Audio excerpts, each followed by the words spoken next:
time.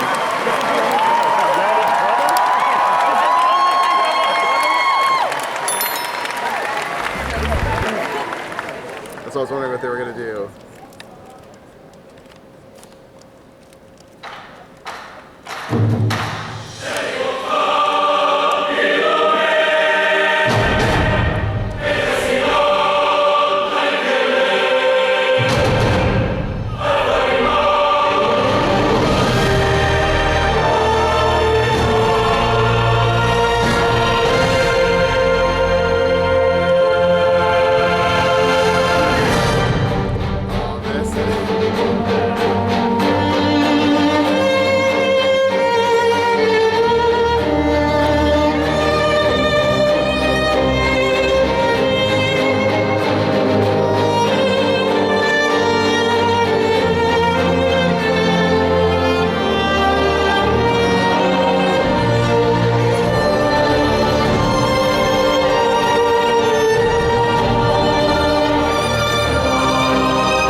Colbert, and I'm excited to be here to host this panel on the Prime video series, The Lord of the Rings of Power.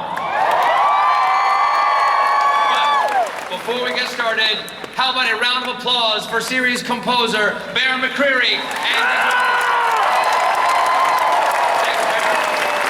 absolutely beautiful. Thanks so much. Well, I am here today as a fan of J.R.R. Tolkien and of all things Arda.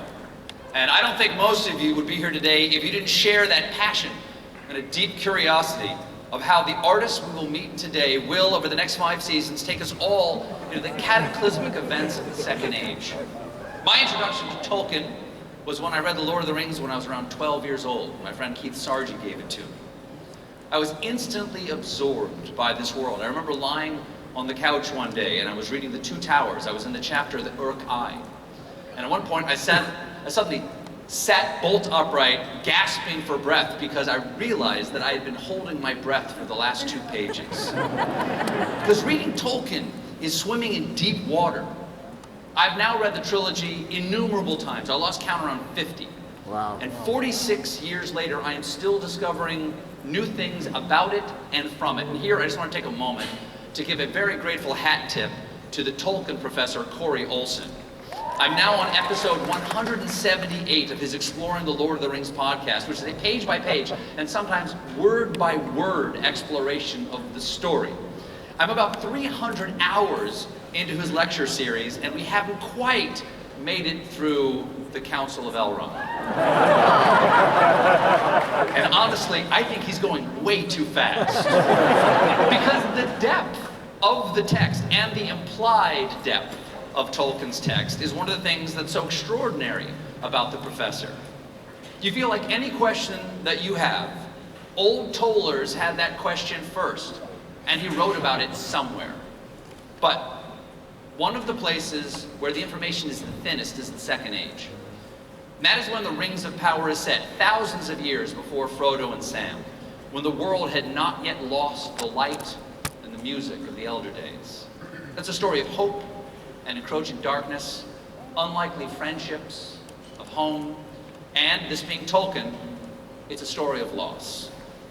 I've seen a little bit of it, but I have declined their kind offer to watch the entire season because I want to discover, along with you and everybody else, what parts of that known story are going to be told and how that implied world is explored. Who here has a copy of The Lord of the Rings on their bookshelf? Okay. Who here has read the appendices? Portions. Okay, who here is lying about having read the appendices? Some portions. Now you probably know this, but for those who don't, the appendices are where most of the unique source material for the Rings of Power series comes from. And they were very important to Tolkien. He wanted to create a Gesamtkunstwerk, a complete work of art. Yeah, Gesamtkunstwerk, baby. A complete work of art painted on the grand backdrop of a mythic, undiscovered culture. And one of the things that got me so engrossed as I read The Lord of the Rings are the passing references, the little unexplained windows into the past. Who is Elendil the Tall, and just how tall was he? Who is Fëanor, and why did Gandalf want to perceive his unimaginable hand and mind at work? What does Gildor and Glorian mean by the House of Finrod? What the hell is a Flammifer of Westerness? So I'm looking forward to all the possibilities. I want to see Moria before the fall. Will we, in the next 5 seasons, get to see the doors of Durin being made by Narvi and Celebrimbor? And how did Sauron fool them with his Anatar disguise? Of course, it can be challenging to have something you love as much as The Lord of the Rings and that entire world taken on by someone new. I've gotten to meet showrunners J.D. Payne and Patrick McKay. We had lunch because I'm fancy. And I am struck by their sincerity and their love of this world. So I'm going to bring them out here in just a moment and ask them simply, what is the story you are telling? Who are these characters? And how does all of this fit into the lore of Tolkien? But don't worry, I'll also ask the hard-hitting, important questions like, why do some elves have haircuts? And where is the salon? And do female dwarves have beards? Yeah. Today, we'll get some answers, meet the showrunners and the cast, and we'll see some surprises along the way. Y'all ready for this? Yep. Me too. Good. Let's get this long-expected party started.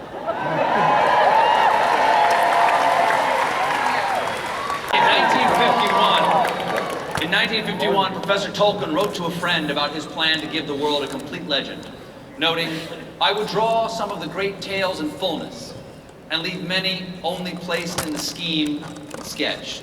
The cycles should be linked to a majestic whole, and yet leave scope for other minds and hands, wielding paint and music and drama."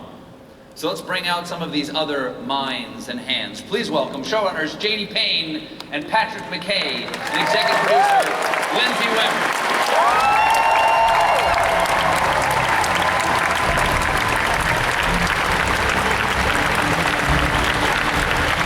Hey, good to see you. Good to see you. There you go.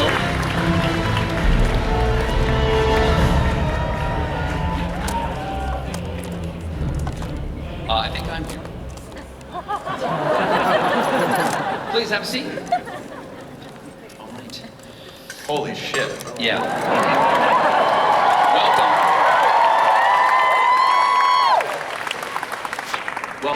Welcome to Hall H. Have you been here before? No, we never got in before. And we've certainly never been on stage. We are scared shitless right now. We're frankly surprised they let us in now. We're waiting for them to come pull us out any second now. All right, I would like to throw this out to each of you. I'm curious what Tolkien means to each of you. And is anyone being arrested? That's for us, I was telling you. We only got a few minutes, let's go fast. What does Tolkien mean to each of you? When did you first encounter him, and why do you love Arda? Great. Just have to acknowledge the awesome for a moment. We're like, whoa. This is a very emotional and overwhelming moment for us. Thank all of you for being here and like giving this show a shot. Should we say something to like invoke the? For sure, yeah. No, Is there anything you'd like to start with? I would actually, yeah. To acknowledge the awesome and to invoke the proper spirit of Arda here, I'd like to say something very serious for a second. Ael bereth gildoniel si levrin penaminiel, o menel aglar ilanath, na chaireg palendiriel, o galadrimin en rath, fanuilos leilinathon, nevair si nevairon.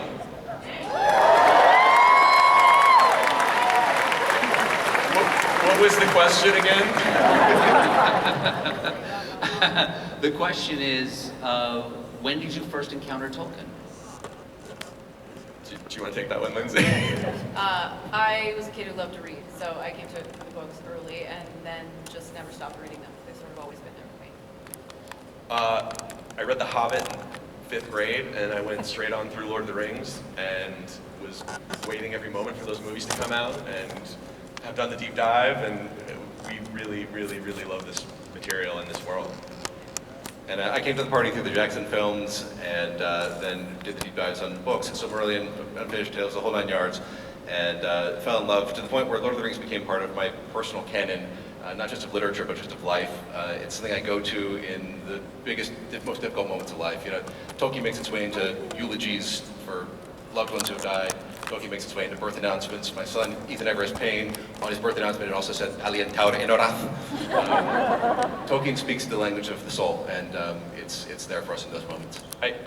You know, it's a really rare thing for an author or a director or anyone making, you know, collective art to truly create an optimistic work of art, and that's really something to be valued, and that's what this is. Because so often it becomes, right, like Hallmarky or saccharine, and Lord of the Rings is not that. It's born of pain and struggle and evil, and still comes out at the end saying there's a reason for hope, and friendship and bravery are greater powers than evil. And that's something that I think we just hold really dear. Resonates with everyone across times. One of the things that speaks to me about Tolkien in the same way is that he knows the difference between happiness and joy. And joy can be born of pain. And joy is sublime in ways that happiness is fleeting. So I'm curious, this is a dream job for you three. The most simple and most important question, when we look at the Lord of the Rings, when we look at the trilogy, we know that story. We know the story's being told, and sort of the judgment is like, well, how are they going to visualize, bring to life the things that we know are going to be told? The Second Age is more of a question mark. What story are you telling us? Do you want to take that one? Sure. Well, it's a human story. You know, we want you to just sort of step back from the bigger world and just imagine your home. Imagine your family. Imagine your job. Imagine your cosplay costume. The things that matter most to you. And then suddenly imagine all that's about to be taken away. It's all under threat. How far into the darkness would you go to protect the things you care about the most? That's at the core of what this story is about. So for this first season, we want to reintroduce Middle-earth. We're thousands of years before the Third Age.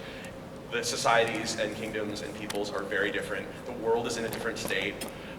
And you know, Gandalf says in The Shadow of the Past, as you and the Tolkien professor, hi Corey, know well, he says, after a defeat and a respite, the shadow grows again in a new form, roughly. And that's what the story's about this season. It's about reintroducing this world and the return of evil. Was this always going to be a story of the Second Age? When you first went in to sort of pitch your vision of how the story would be told, was it always going to be basically the same events? Absolutely. The field was wide open. I mean, Amazon bought the rights to basically 10,000 years of Middle-earth history and then said, all right, guys, let's take all comers and see what you have to say. And we felt like the Second Age is freaking awesome. And it's Tolkien's amazing untold story that is so iconic with the forging of the Rings of Power. It's the rise of the Dark Lord Sauron, right? It's the rise and fall of Tolkien's Atlantis, the greatest kingdom of men ever created, Numenor. And then finally the last alliance of elves and men to come together and defeat Sauron. Well, almost defeat, and then the ring survives, so evil can continue into another age. But that story struck us as one that could really live up to and match the grandeur of what we knew the canvas was going to be. Because it's going to be a 50-hour story from the beginning. So if we're going to tell 50 hours of story, we want to really make it worth it. Just as fans and as viewers and lovers of Middle-earth and Tolkien, we didn't want to do like a side thing or a spin-off or like, the origin story of something else. Like we wanted to find a huge Tolkienian mega epic. And Amazon were wonderfully crazy enough to say, yes, let's do that. And really guys, like no BS, they have let us make the show we want to make.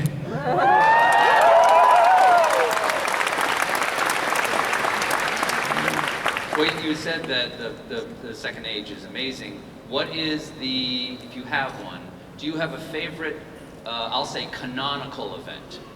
Things that, that is in the text of Tolkien from the Second Age that is your favorite moment? So I love this moment that he talks about where Sauron has forged the One Ring in Odobrun. And then he puts it on his finger and he reads the ring poem, and his words and power are felt across the world, and the elves instantly perceive they've been had. What is? How do you say "oh shit" in Elvish? Oops. Quenya or Sindarin? It's Celebrimbor, so it would be Quenya. We have it backstage. We should bring it. Maybe, what's your moment? For me, it's actually more of a sort of like phase, and it's the downfall of Numenor.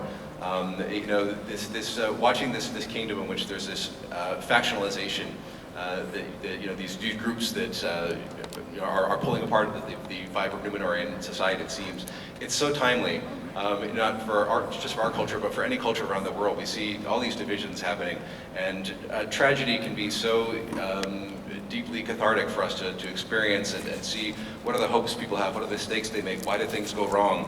And so I think that story of the downfall of Numenor is deeply painful, but also maybe can be hopeful because maybe there's something we can learn from it. I think the word Tolkien might use is applicable. I think that was, yeah. Now, Lindsey, because there is such a sort of a sparse description of the events in detail in the appendices of the Second Age, did that sort of open field running there make it, was it a benefit or was it a challenge in terms of creating the series? The real challenge of creating the series is keeping up with the imagination of J.R.R. Tolkien and J.D. Payne and Patrick McKay. It is a boundless sea of creativity, and so for me and a team of very, very talented craftspeople and artisans, it's just keeping up with everything they aspire to do in the written word on the page from all three of these fine guys. What she means is this show was very hard to produce. But she did a really good job, and so did some other folks. I had a lot of help. How long have you been working on it? I joined the project in 2018. Yeah. We're at 4.5 years Yeah. here. Oh my God. This is a big moment, you guys. The labor of love. We're like super emotional right now. I don't know if you can tell. I don't know whether to cry, shit, or go blind. That would, like, you know, make for a memorable panel, for sure. I promise. I told him like 15 times not to swear up here for anyone who has kids in the audience, but... Okay, any one of you,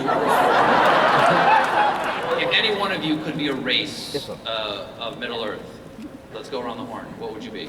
Well, this is going to sound weird now that JD's talked about the downfall, but I think I'd go Numenorian. They're tall and great looking. They live in this beautiful island kingdom. They live a long time, but not too long. I think that would get my They're vote. really tall. They're really tall. Elendil is 8 feet tall. Have you seen these guys? My dream is to be as tall as they are. As if I could get to 8 feet, I'd be thrilled. Lindsey, do you want to be a Numenorian so you can die because you're so sick of producing this show? Not yet. Maybe season 3. Patrick? Let me think about it. What about you? You haven't thought about it? It's been 4.5 years. I want to live forever. I want to be an elf. Stephen, did you not hear I'll Benefit celebrities not clear what race of Middle Earth I would want to be? Sure. We love elves, but we really love dwarves. Dwarves are so awesome, Yes, too. they're really cool. No, seriously, we feel like dwarves, you know, often are just the butt of jokes, and we're going to take dwarves really seriously. They're a really cool culture with their own mythology, spirituality, history, and we think there's cool things to be able to be done with dwarves. I would want to be a hobbit, thank you for asking. Stephen, there's time. Yeah. Stephen, I would have asked you, but I didn't want to cut you short. That's fair. You all just made J.D. Payne's life. And just like that, the series was canceled. It's okay, he accomplished all he was ever hoping to accomplish. Okay. Sorry. How daunting is it? Okay, so look at this. How many people are here today? 7,000, 6,500, 7,000 people, something like that? Thank you guys for being here. Thank you. You guys are awesome. How daunting is it to take on the material knowing how sacred it is to the legions of Lord of the Rings fans out there? What is the thing that has been most nerve-wracking about tackling? I mean, all of it, but, you know, people do sort of ask us about this, and the honest to God truth is, you know, there's no one who can put more pressure on us than ourselves, like, because this means so much to us. Getting this right means so much to us. We've been the fans who've been disappointed, maybe many times over, and, you know, we didn't want to disappoint you guys, and hopefully lots of other people, and you know, that's a hard thing to live with and constantly feel like, oh my God, is it good enough? It's not good enough. It needs to be better. It needs to be better. It needs to be better. And that's what we've lived for 4.5 years. It's sort of nice to take a moment and actually like celebrate it here with you all. Thank you. Well, there are characters played by actors who will be out here in just a moment who are not canonical to Tolkien, okay? And that must be one of the greatest challenges. How do you fill out that world with characters that are implied, they're implied cultures that you're drawing from, but they're not necessarily described to the depth that you're going to represent them. What guidance did you take for those characters' creations? Well, so we had the privilege of working with Tolkien scholars like Tom Shippey and, you know, amazing like linguists, and also had lore masters that were part of our writers' room that would always, you know, be there to help us, you know, make sure we were, you know, really honoring both the letter and the spirit of Legendarium. But Tolkien gave us all these amazing clues about cultures in the Second Age. You know, concerning hobbits, he talks about the ancestors of hobbits, where there's Stores, Falahides, and Harfoots. And he gives us, you know, just a couple tantalizing paragraphs about Harfoots. But then you take those clues in there and you say, okay, cool, what kind of society, you know, would, he talks about their wandering days. So you say, okay, imagine these sort of migratory, like, you know, wandering, like, hobbits. Like, you know, what would they be like? You know, how are they similar to hobbits in the Third Age? How are they really different? And, you know, so like piecing those clues together and then also doing what Tolkien himself did, which would be go back to our world and look at the heroic sagas and myths and stories, and draw inspiration from them to sort of help bring a verisimilitude to the characters he was creating. So we, one, always back to Tolkien, and two, when Tolkien was silent, we tried to invent in as Tolkienian a way as possible. Go back to the book, go back to the book, go back to the book. Yeah. All right, this is Hall H. We promised the people some surprises. What have you brought for us to see? We have a thing. You guys want to see a thing? Oh, yeah. So there was a trailer last week that maybe, I don't know if some of you might have seen. There's a new trailer today that we're going to show you all right now. the San Diego Comic-Con trailer. You guys will be the first people to see it, so this is a big, real privilege for us to see it with you. Thank you. Let's do it. There's a lot more to come to, you know. It's just a little bit of it. Just a couple minutes. God. All right, that's a lot to take in. Here we Thank go. you, guys. Okay. Did I just see a Balrog at the end of that? Oh, him? Or Umayyr. Or a really, Either word. really grumpy dwarf. Okay. Again, that's a lot to digest right there. I don't even know who the hell some of those people are. I assume you do. Okay. Okay, let's go back to the Balrog for just a second, because that's a surprise. Okay, obviously we know Durin's Bane. Are there things for your storytelling that have implied depth into the Second Age that actually have events in the Third Age that you move into the Second Age? So back to our producer Lindsey. You know, if Lindsey, you want to grab this? well, I was just gonna say. He's midstream, go on. The Second Age is so enormously vast and huge that I don't think there's much room for anything from the Third Age. But you know, maybe somewhere down the road, who knows what can happen. Balrogs are sneaky. Okay, how did you go about, the images of Numenor are beautiful and powerful, and my first question, is that a practical set? Is how much of that is CGI and how much of what we see of Numenor is a set that people walked into every day? The answer is we built as much as any group of humans could. So a huge amount of it was in camera. It was the labor of love of thousands and thousands of people, crew members. We worked with incredible artists. We had amazing costume designer named Kate Hawley, our brilliant production designer Ramsey Avery, who's here in the audience somewhere, a saint among men, and the legendary John Howe. So we had this, and we had this incredible group of this brain trust to help us bring this place to life, and we built it from the ground up. The water and all that stuff. Some of it is coastlines and locations that New Zealand graciously provided us, but it was a lot, and then of course our visual effects team helped fill in the rest. We built an entire city, several blocks, Yeah. and an entire wharf. It's crazy and enormous, and like something that would be in D.W. Griffith. It was awesome. And the first time you but the not racist part. The first time you stepped on a Numenor, you were like, I am in Numenor. It's Yeah. absolutely amazing. It's a huge cast of characters. How did you go about finding the right people for the roles? What were the auditions like, and why did you never call me? Season 2? There's still time. There's 42 hours of shows still left to shoot, Stephen. Honest God, how many people did you look at? How long did the audition process go? Thousands of people all over the world. Do you want to talk about it? Yes, Tolkien described various ages. I think there was the age of the casting process. Yes. It went on for a long, long time. We saw hundreds of people for each role, so thousands total. Thousands, yeah. But it was amazing. We really had two criteria for every single person we brought into this show. One is they had to be an excellent performer. So you're going to be with these people for a 50-hour journey, and we knew that from the beginning, that this was going to be a 50-hour story. So we said, we want people to be able to fall in love with these people and have amazing actors. Then two, we had to be able to look in their eyes and say, do they have Middle-earth in them? And if they didn't have it, if they were excellent, then they didn't get the part. But if they had that special thing where you said it's inside them, then that's what we got. So And they all do, and we're really excited for you to meet them. We're really, really proud of this cast and the work they've done, and we think you're going to fall in love with them. We're going to bring out a few other people in just one moment. Rapid fire. Ready? Yes. Why do some elves have short hair? Patrick.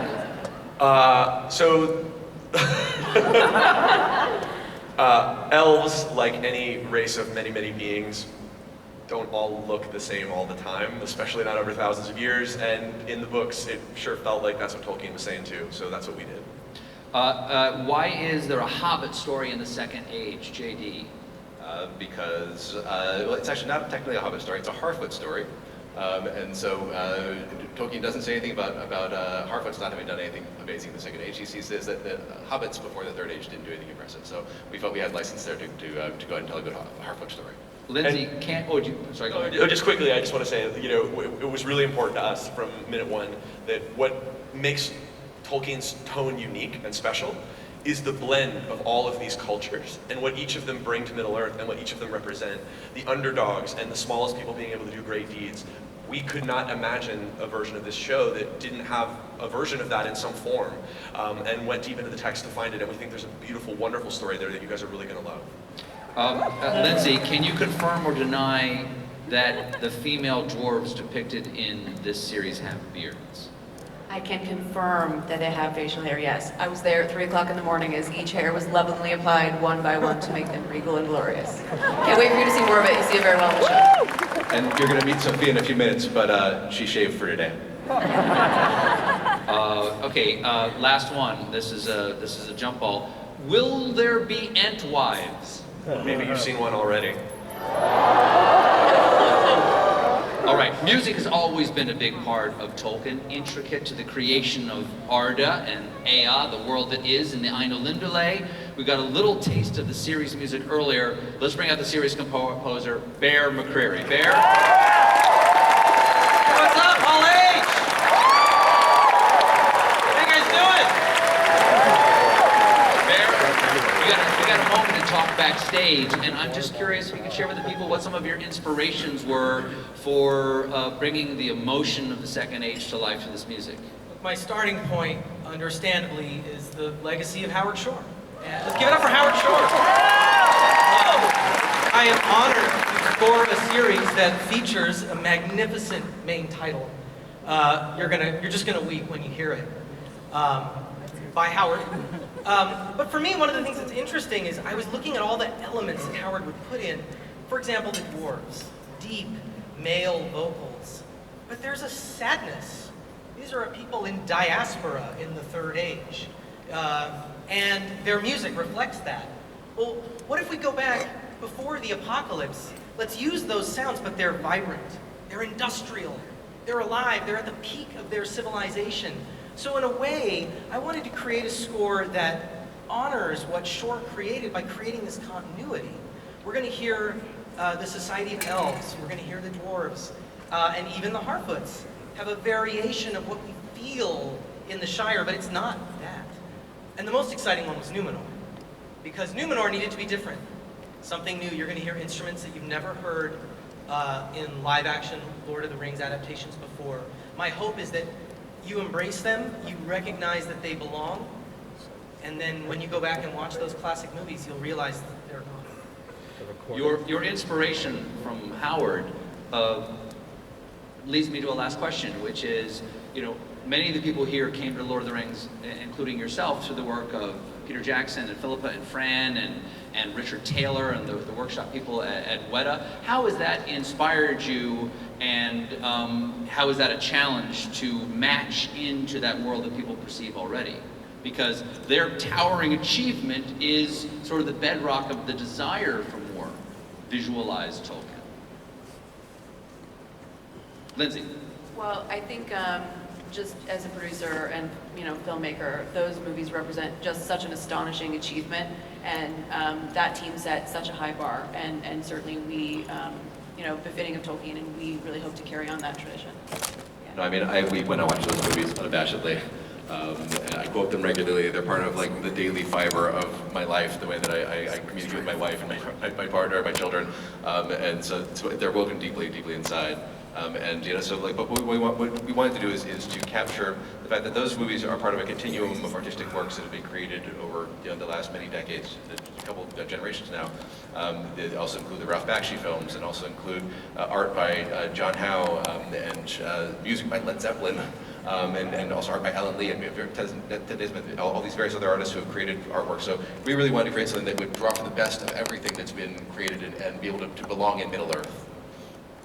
Well, thank you so much for sharing your experience, sharing your art with us today, telling your stories and your dreams and your hopes, and being here with all the fans. Let everybody please give it up for Bear McCreary, Patrick McKay, James Payne, and Lindsey Webb.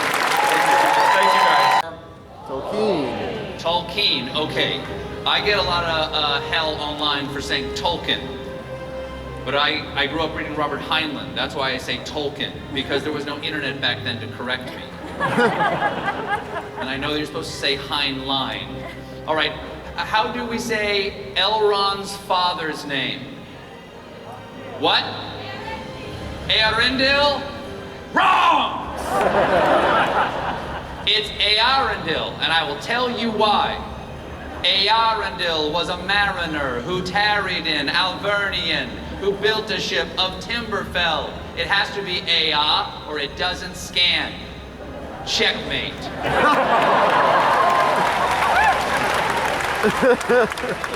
Thus endeth the lesson, children. We're ready to go over here? About ready to rock? No? All right. What is Earendil's ship called? Geik-galad.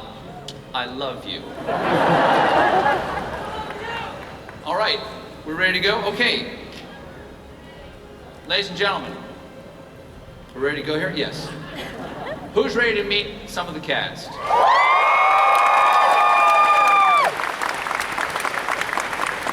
It's time to bring in some elf and dwarf energy into Hall H. Please give a warm welcome to Robert Aramayo, Elrond, Benjamin Walker, High King Gil-galad, Charles Edward, the Lord Celebrimbor, Owain Arthur, Prince Durin IV, and Sophia, Nomvete, Princess Disa.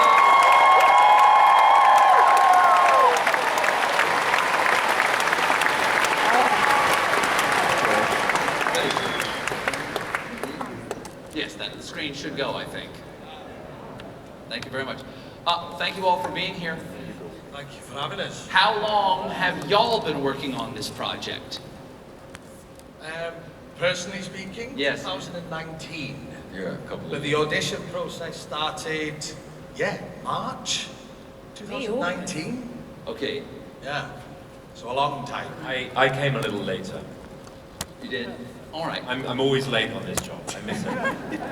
Well, Charles, let's start with you. I think we should start with you, since as Lord Celebrimbor, none of the trouble gets stirred up without your rings of power. You're the approximation of sin here for this entire story. Does knowing how the actions of your character affect Middle-earth for thousands of years change how you might play him? No, not really, but we discover him at a time of personal and creative flux, and so, you know, that uncertainty in his soul might take him in any direction, so we'll have to see what happens with that. But in terms of where we discover him, he's building and working very hard on building a region, which he wants to recreate. He's trying to recreate Valinor in Middle-earth. And Tolkien says of the elves of the region at that time that they did not have peace in their hearts. And Celebrimbor is the prime example of that. He's restless, he's searching for something that is intangible. And this uncertainty, what he sees as his creative invalidity, makes him very vulnerable to predators. Well, that's an interesting point, because people who sort of know Tolkien's work only casually don't realize the elves are troublemakers. They're actually not that nice. They're really pretty and tall and everything, but they mess a lot of things up in Middle-earth, and they don't get along with each other either. Rob, let's talk about Elrond. Okay, you're stepping into some big elvish shoes. Yes. There. Yes. What was it like? Who is Elrond to you? Well, an orphan, you know, was where I wanted to begin, you know. I really wanted to, he's closer to his choice at this point in his life than he'll ever be, you know. So I wanted to pour all of my efforts into, you know, discovering who he was, where he came from, you know, his parents, and the weight of that, you know. When your dad saves the world, it's a lot to live up to, which felt quite good actually, because, you know, I feel like I've got a lot to live up to as well. So yeah, I mean, I would say that is where I started, the fact that he's an orphan. And of course, his brother was Elros. Yeah. And so you're the uncle, essentially, to all the kings of Numenor. Yeah. Yeah. Are you a little patronizing to them? Well, I may not have met them yet, but Yeah, I mean, it was another one of those things with Elros. You know, it's another amazing feat of his family. I mean, when I started researching the characters, I wanted to just begin as a historian and sort of go into things that I thought were directly related to Elrond, you know. And then the more I read, the more I realised that most of it is, you can, you know, in some way connected to Elrond or influenced Elrond, or is part of his past in some way. And that's just another one of them. So, you know, it's a lot of pressure for it. It's an odd character who gets to look up in the night sky and every sunset see his dad. Yeah, your dad's watching you all the time. Yeah. A lot of dads feel distant and removed, but that's extreme. Yeah. Owain. Yes, sir. Nice to meet you. You too. Durin the Fourth, nice to see you there. How does being Welsh bring something new to the dwarven race? Wow. Well, I'm honoured to be a Welshman, and I fly the flag everywhere I go.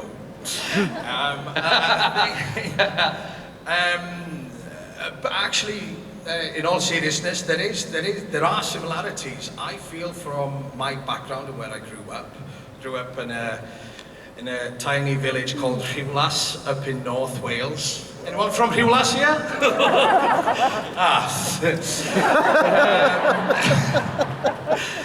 But yeah, it's up on the side of a mountain. I went to school.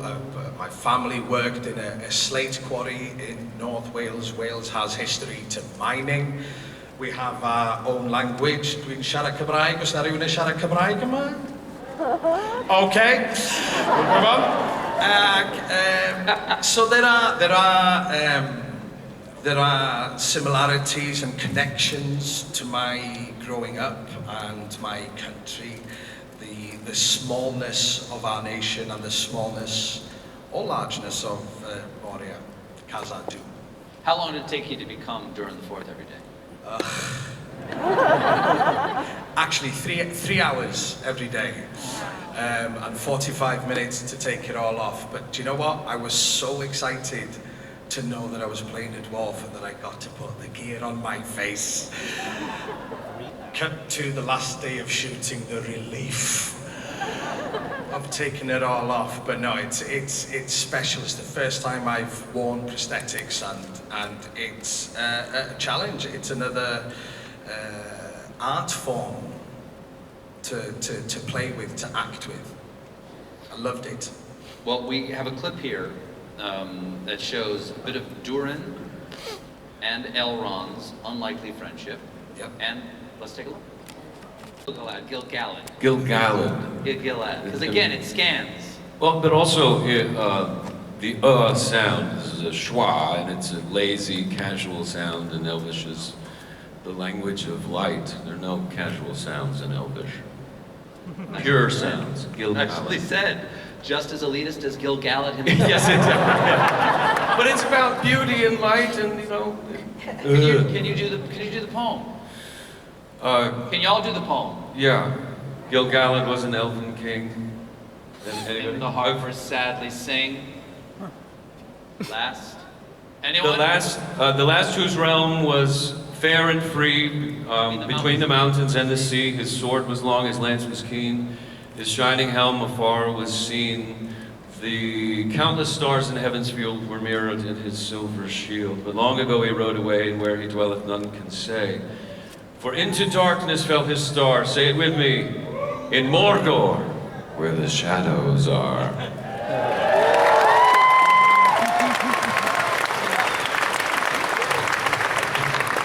Any hesitation about taking this role? Yes. It's a huge commitment for yourself, your family, and the time and the amount of work and research that it demands. So yes, but I got a phone call from JD, and he was talking to me about the character and the trajectory and their vision for the show. And in the background of the phone call, I could hear, and I said, JD, where are you? And he said, I'm in the hospital. I said, are you okay? He said, no, my wife had a baby. And I was like, well, hang up, stop talking to me, I'll do it. Like, that level of commitment it really reassured me. Yeah. Sophia, you have the honor of playing the first ever female dwarf depicted on screen.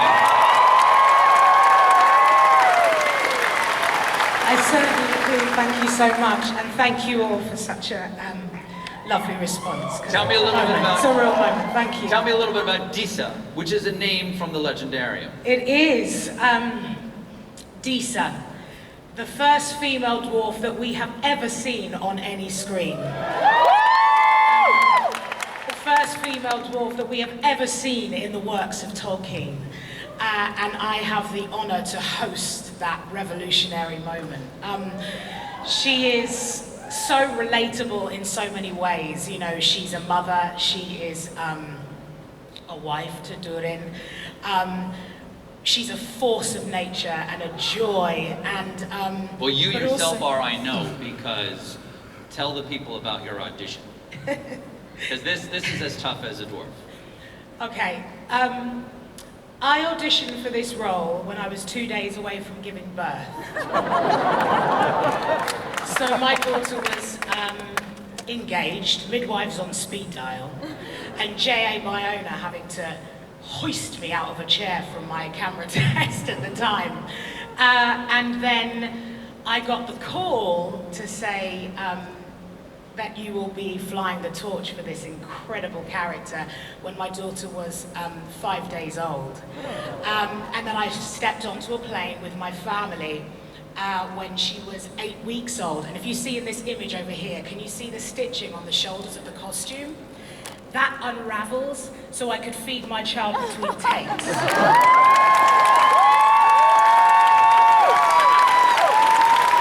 That is the power of a female dwarf. She is a necessity in we get to see the dwarven culture for the first time, you know. Khazad-dûm is alive and in its prime. And for any great success story of any world or race, there are females, and here I am. Thank you so much, Robert Aramayo, Benjamin Walker, Charles Edwards, Owain Arthur, and Sophia Nomvete, everybody. Give it up.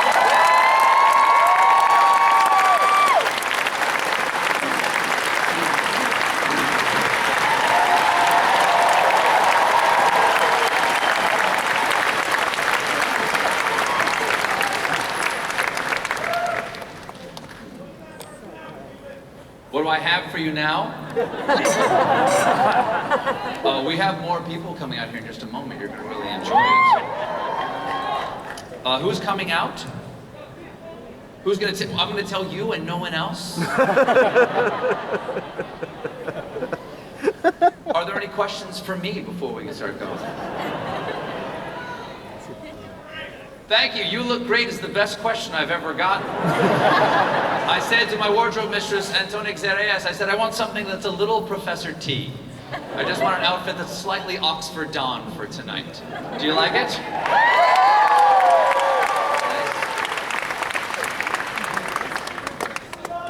Who's my favorite from the Silmarillion? Ooh. Well, I think it's probably Al-Farazan the Golden. I didn't say he's a good, you don't have to like the good guys. He's understandable. I don't want to die either.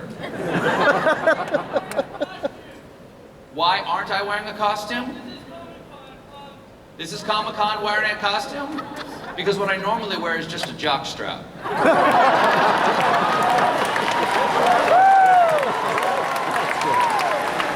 All right. Up next, please welcome to the stage, Ismael, Cruz, Cordova, Arondir, Nazanin, Boniadi, and Bronwyn, Tyroe, Muhafidin, Theo, Megan Richards, Poppy Proudfoot, Dylan Smith, Largo, Brandyfoot, Sara, Zwangobani, Marigold, Brandyfoot, Markella, Kavenagh, Nori, Brandyfoot, and Daniel Weyman as the Stranger.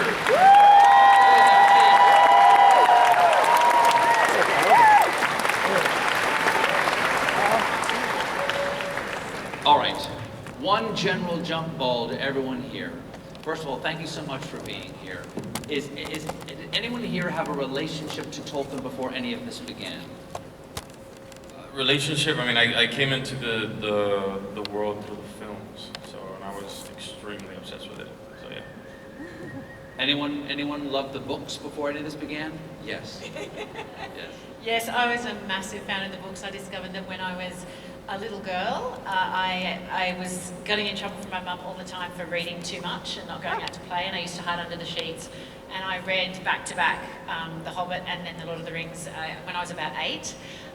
Didn't understand all of it then, but it started a lifelong love of fantasy and sci-fi for me. So I'm a massive. This is my mecca. You guys are my people. So I'm very excited to be here. And yes, I loved him very much from a really young age. Dylan and Sarah, can you tell us a little bit about the Harfoots and how they differentiate from what we think classically as hobbits? I'm going to defer to my wife. Thank you, darling. So, first of all, Harfoots rock. And they are ancestors to the hobbits. They are a migratory tribe who have been through a lot. They hide from the world to protect themselves. They're nomads. They still, though, have all the joy and the humour and the love of life that you see later, the love of song and family, and it was just such an honour to play them. And Marigold, my character, just wants to preserve that way of life, that amazing spirit that the Harfoots have. So they still have the flower names, which is very nice. They do. That's a continuation. Do they live in holes? They don't exactly live in holes, but they do live in carts. So we were really fortunate. We had the most amazing crew, and I remember the first day so vividly where we went to the set that we were filming on, which was literally in the natural environment, shooting on location. And I remember walking onto the set and going, I cannot tell where the set begins and where the actual environment begins. And the environment was just such a huge, it was like a character in our world, and I feel, I can't wait for you to see what the homes are, and we kind of carry them with us. Now, Megan, I understand you continue the proud tradition of songs being sung in Tolkien. Did you know when you signed on that you'd be singing? No, I didn't. They sprang that on you? Yeah, so we love karaoke. We did a lot of it in New Zealand. And there was meaning hobbits or? Oh no, all very inclusive. Not me. I wasn't old enough to get in. He was there in spirit. So yeah, there was this one karaoke night that we were with JA, and the showrunners were there as well. And JA puts on Suddenly Seymour.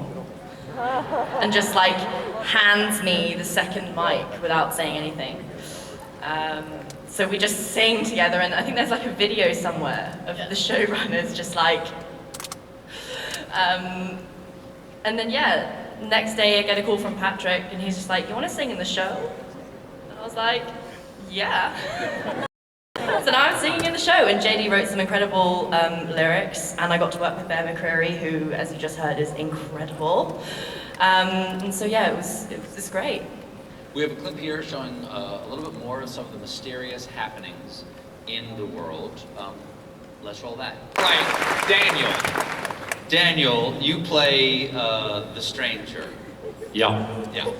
Matter of fact, as you were coming off the elevator and I was going onto the elevator this morning, I just whispered in your ear as you walked by, "Morning, stranger." Totally freaked me out.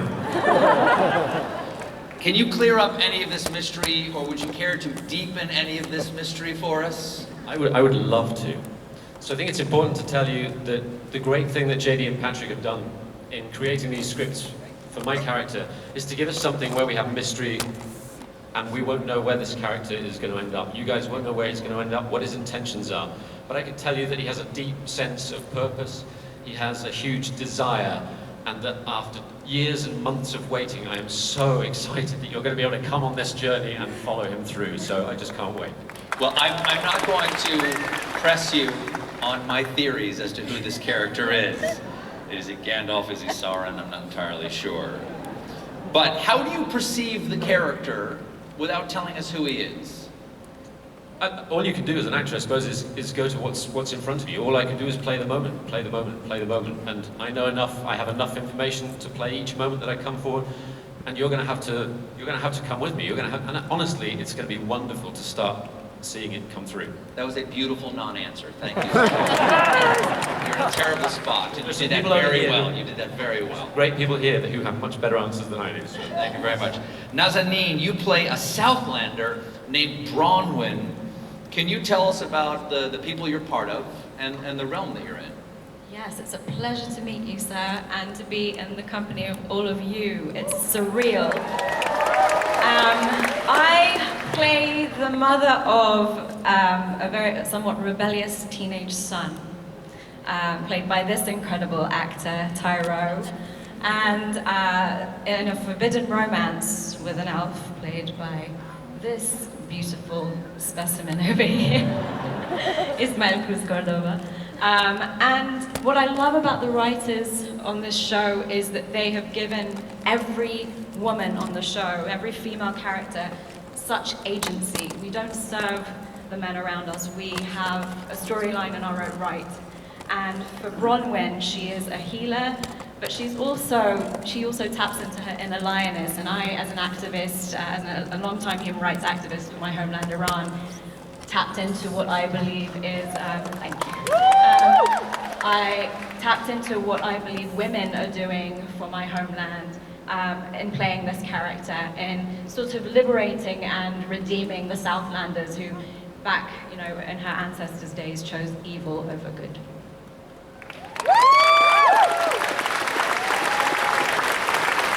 Let's go to your rebellious teenage son. Tyroe, I understand this is your first acting job, and I am not jealous at all. How'd you find out you got the gig? It was not quite my first acting job. It was my first acting job. Holy, this is crazy. Coming from the west coast of Australia, there's not much there in terms of the industry. So I was doing a few commercials here and there, and one day my agent sends me an email and says, "You've got an audition for an untitled Amazon project." And I'm like, "That's cool." And then in quotation marks it says, "The Lord of the Rings," and I was like, "That's cool." And so, It's not exactly untitled if you put the title. But so I put down the tape, and I was just excited just to say that I auditioned for that huge of a franchise, and I got back that I'd been shortlisted, and I was like, "No way! I've just been shortlisted for the Lord of the Rings." That was a massive achievement on its own, and I was so happy with that. And fast forward a couple months, I'm on the set in New Zealand in front of massive cranes with cameras on them and tents, and thousands of people were just around doing I don't even know what, but something really important. But yeah, I'm really grateful I've got this opportunity. So yeah. Okay, Ismael, you play a Sylvan elf. Okay, Nandor or Avari? Don't do this to me. Let me ask you this. That armor that you're wearing is really beautiful. Is that representing an Ent on your armor? Because it looks like sort of the classic Northern European legend of the Green Man. There are many things that I did ask this question to the costume designer, and they were also quite vague about it. But they were saying it represented, the being that gave life to the elves. Another one of them said there was an Ent. So, and another one of them said it represented more like the woodland elves and the nature. So I asked JD and Patrick. Are you a dancer? Well, I do move. I'm from Puerto Rico, so. Don't be modest. The reason I asked it is your fight scenes are so fluid and beautiful. I often associate that with people who were dancers before they became actors. Yeah, I have a background in movement, and I have a background in, as I said, Puerto Rican, but I also have a background in Puerto Rican. I've done several liberal martial arts. I mean, for the role, I wanted to create a movement mythology that was original to the character, so I brought in wushu, taekwondo, kung fu, and Brazilian, Afro-Brazilian martial art, capoeira. So it was very important for me. What's up? It was very important for me that this character, you know, would have the opportunity to create something new and to fully embody and to honor the depth of the variety and diversity within the elven world. So yeah, we went there and we created something very beautiful. I'm going to say you're Nandor. That sounds like a Nandor answer. Okay, we have a glimpse of orcs in the earlier trailer, but here we have a clip that shows a bit more with you. Let's roll it. As soon as I picked up The Hobbit, my mum was like, "You're reading that? Elvish is based on Welsh." So I've always been so grateful for Tolkien for kind of respecting the language of my country and loving it. So I felt very lucky to be Welsh to learn it. Did anyone else pick up any unexpected skills by doing this? Charlie? I mean, the free diving was probably the most grueling thing. But the most fun thing was we did a lot of horse riding. So I went from kind of being terrified of horses to being a bit less terrified of horses. There were moments when we were doing that training with our trainer Adrian where it was like an out-of-body experience where you're just there and you're thinking, I can't believe we're involved in something like this where we get to ride as our job. Was there one horse that you established a relationship with? My horse's name was Cricket, which in Australia is quite a popular game you play with a bat and ball. But Moderator's horse was called Titan, and that, like, it was the most beautiful horse. I don't want to, you know, hurt my horse's feelings too much, but Moderator's horse was unbelievably stunning. Blue eyes. Well, your character spent a lot of time in Numenor. Anyone want to take another look at Numenor? Let's roll that clip. It's a post-apocalyptic story. This is the civilization that they've lost. And I want to ask Cynthia, you play Queen Regent Miriel. What is that? First of all, she's a canonical character, very important, but not described that much. Who is that character to you, and what was it like to live in that world? Well, it's interesting because when I initially sort of tried to do the deep dive, as you said, it was sort of, hard to find much. So I kind of really had to, I would say, look within. And it just so happens that, the state of the world being what it is, there was a lot on my mind, a lot in my heart, and Miriel for me was sort of the place to put all of my thoughts, all of the things I was navigating, both personally and just in terms of, everything going on in the world. And Miriel for me is someone who, talk about heavy as the head that wears the crown.